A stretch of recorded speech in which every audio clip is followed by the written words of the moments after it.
Okay, good morning, Andrew. So, just to give you a recap, you know all this stuff, but I'm going to do it. You'd said that you'd had some issues with the timekeeping and the main hand stuttering, even though the watch was serviced just a few months ago. I got it back in here. As I said, I didn't find the problem that you were looking for. The only thing, it performed flawlessly for me from the beginning to the end.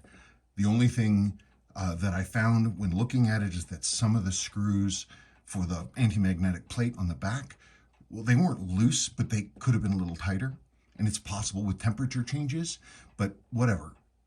Not only did I screw them all firmly down, as I told you, I went all the way back through and I reserviced the watch completely, simply because I couldn't find what was causing what you had observed. I didn't find anything in the movement. It all looked beautiful. It's now been serviced twice in like 3 months, and this is our accuracy right now.